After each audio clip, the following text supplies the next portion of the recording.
아주대학교 2011학년도 수시논술고사 문제 보겠습니다. 2개 계열의 문제에 2개 문항씩 4개의 단답 문제가 출제가 되었고 도표 문제가 역시 포함되어 있습니다. 문항 보겠습니다.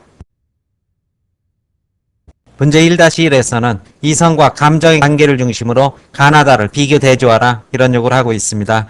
그리고 전체 분량은 500자인 만큼 기계적으로 분량 안배하게 된다면 첫 문장 공통주제 가나다는 모두 이성과 감정의 관계에 대한 서로 다른 양상을 보여준다. 공통문장 하나. 그리고 가, 나, 다의 중심 주제를 토대로 첫 문장의 주제 개념어를 담는 그런 문장을 배치를 해주시면 될 것이고, 그 다음에 이 주제 다음에 뒷받침 문장 하나씩 이렇게 해서 각각 몇 문장, 6문장 정도를 만들어준다. 이렇게 생각하시면 될 것입니다. 그래도 혹시 분량이 남는 경우 가나다를 포괄적으로 매듭하는 서술을 덧붙여준다. 이렇게 정리를 하겠습니다. 먼저 간단하게 가나다의 키워드를 보고 답안 전개 확인하겠습니다.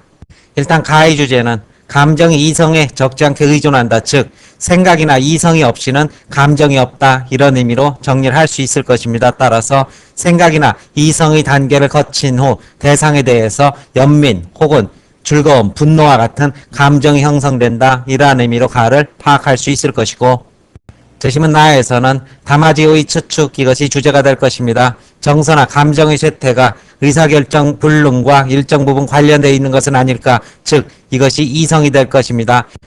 감정이 지니는 특별한 역할, 이것이 바로 이성을 만들어낸다. 이런 의미로 본다면은 이성이 뭐에 의존한다? 바로 감정에 의존한다. 이런 주제를 제시문 나에서 확인할 수 있을 것입니다.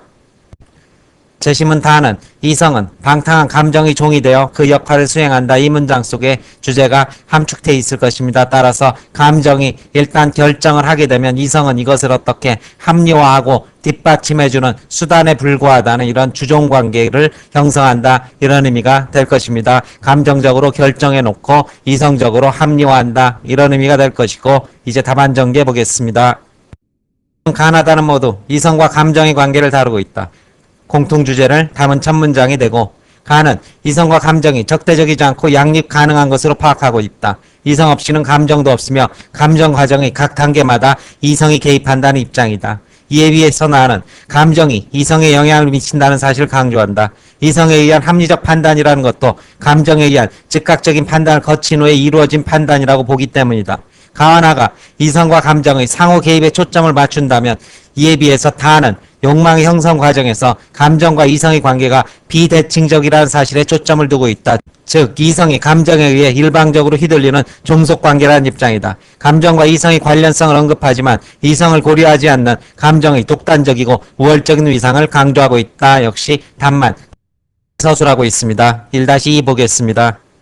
1-2에서는 캐넌의 견해를 비판하라. 그런데 캐넌은 소말리아에 대한 이런 파견 결정이 그들의 고통에 대해서 감정적 판단을 한 결과이다. 보다 신중한 이성적 판단이 요구된다. 이런 이야기를 하고 있습니다. 그런데 이러한 캐넌의 주장에 대해서 가의 견해에 따라서 비판하라. 이런 요구를 하고 있습니다. 따라서 가의 견해에서 말한 대로 감정이라는 것은 이성과 분리돼서 그 자체로 독자적인 것이 아니라 충분히 이성적 사유를 거친 후에 이러한 감정적 판단이 나오게 된다. 이러한 입장으로 서술해 주시면 될 것입니다. 답안 전개 보겠습니다. 캐넌의 문제점은 감정을 이성과 대립시키고 있다는 것이다.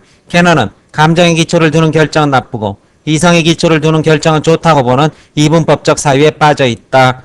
여러분들이 답안을 작성하실 때는 이렇게 가로치시지 마시고 그냥 자연스럽게 문장을 만들어 주시면 될 것입니다. 캐넌은 해방대 파견 결정이 감정, 즉 굶주린 사람에 대한 동정심에서 나온 것이라 했는데, 가에 따르면 이러한 감정 또한 캐넌이 생각과는 달리 충분히 이성적 사고가 개입해서 만들어지는 과정을 거치게 된다. 이러한 비판을 해주시면 될 것입니다. 문제 2-1과 2-2 모두 사실은 도표를 해석하라. 이런 문제가 될 것입니다. 제시문 가의 밑줄 친 4가지 방법에 따라 나의 도표를 분석하시오. 이런 요구를 하고 있는데, 이 4가지 방법이라는 것이 결국 유전과 환경이 지능에 미치는 요인을 분석하라. 이런 요구가 될 것입니다. 도표 보겠습니다. 일단 첫 번째는 동일한 조건, 즉 같은 환경에서 양육될 경우 일란성과 이란성의 이러한 상관성을 보게 된다면 일란성이 높다는 사실, 이것은 유전이 미치는 영향을 확인할 수 있을 것입니다. 그리고 이와 함께 입양아와 생부모 사이에서 0.24라는 유의미한 상관성을 보인다는 건 역시 두 번째 유전에 미치는 영향을 확인할 수 있는 지표가 될 것이고, 같은 일란성이라는 이런 동일한 유전적 조건 하에서 함께 양육된 경우가 따로 양육된 경우보다 높은 상관성을 보인다는 것은 역시 환경이 미치는 영향을 보여주는 것이다, 이렇게 볼 수 있을 것입니다. 이와 함께 마지막으로 입양아와 양부모 사이에서 일정한 의미 있는 상관성을 보여준다는 것 역시 환경에 미치는 영향이 확인된다, 이렇게 네 가지 답안을 전개해 주시면 될 것입니다. 답안 전개해 보겠습니다. 지능은 유전과 환경의 영향을 동시에 받는다.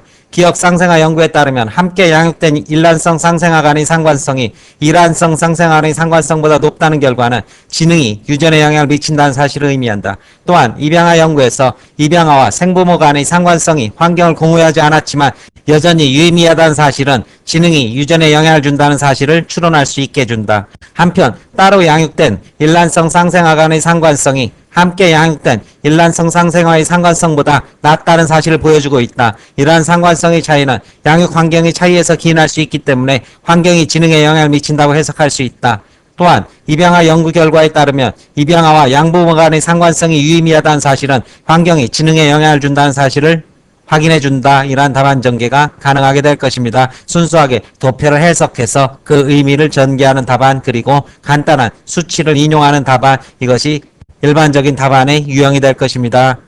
문제 2-2에서는 지능에 미치는 유전과 환경의 상호작용에 대해서 다의 그림이 의미하는 바를 역시 서술하는 도표 해석 문제를 제시를 하고 있고, 결국 이 도표의 가장 큰 시사점은 유전이라는 것은 한 사람이 가지고 있는 성장의 잠재적 가능성을 보여주는 것이다. 그렇다면 그것의 잠재적 가능성이 실제로 실현되기 위해서는 무엇이 필요한 것이냐? 바로 환경이라는 추가적 변수가 있을 때 그것이 실현될 수 있는 것이다. 이것이 도표의 시사점이라고 볼 수 있을 것입니다. 따라서 높은 재능과 능력을 가진 아이가 태어났다 할지라도 나쁜 환경이라면 그것이 발현되지 못하는 것이고, 좋은 환경이라면 자신의 재능을 쭉쭉 펴나갈 수 있다. 다만 유전적으로 열등하게 태어났다면 아무리 좋은 환경이라 할지라도 성장의 가능성에는 한계가 있다. 이것이 도표가 주는 큰 시사점이라고 할 수 있을 것입니다. 정리하게 된다면 유전은 성장의 가능성이고 실제 성장을 결정하게 되는 것은 환경이다. 그런데 좋은 가능성을 가진 아이가 좋은 환경에서 쭉쭉 커나가는 것이다. 이런 의미가 될 것입니다. 답안 전개해 보겠습니다. 그림은 유전적 잠재력에서 차이가 있는 A, B, C 세 집단의 아동들이 서로 다른 환경에서 양육될 경우 보일 수 있는 지능지수의 정도를 나타낸다. A처럼 좋은 유전적 잠재력을 가진 아동이 좋은 환경에 자랄 경우 지능은 높아질 수 있으나 이 아동이 나쁜 환경에서 양육될 경우 지능이 상당히 저조할 가능성이 있다. B나 C 역시 어떤 환경에서 자라느냐에 따라 지능은 높거나 낮아질 가능성이 있다. 여기서 중요한 것은 환경의 차이에 따라 달라지는 지능의 범위와 폭이 서로 다르다는 것이다. 잠재력이 좋은 아동은 환경에 따른 영향을 상당히 크게 받아 반응하는 범위가 매우 넓은 반면 유전적 잠재력이 좋지 않은 아동은 환경의 영향에 따른 반응의 범위가 상대적으로 좁다는 사실을 확인할 수 있을 것이다. 즉 유전이 지능에 미치는 영향은 환경에 따라 달라지는데 좋은 유전자는 상대적으로 높은 성장의 가능성을 안고 있다. 이런 사실을 확인할 수 있을 것이다. 이런 답안을 전개하고 있습니다. 마지막으로 실제 학생의 답안지가 어떠한 스타일로 전개되고 있는지만 확인하겠습니다. 먼저 문항 번호를 쓰고 있습니다. 그리고 제시문이란 말 없이 가에서는, 나에서는, 다에서는 이러한 제시문 인용 서술을 하고 있다는 사실, 그리고 띄어쓰기 표시까지 충실히 해준 그런 답안을 소개를 해주고 있습니다. 그런데 사실 이것까지는 안 해주셔도 될 것이고, 문항 번호를 쓰고 그에 따라서 한 칸 띄우고 답안지를 작성한다. 이러한 답안지 전개 양식만 눈여겨보시기 바랍니다. 설명 마칩니다.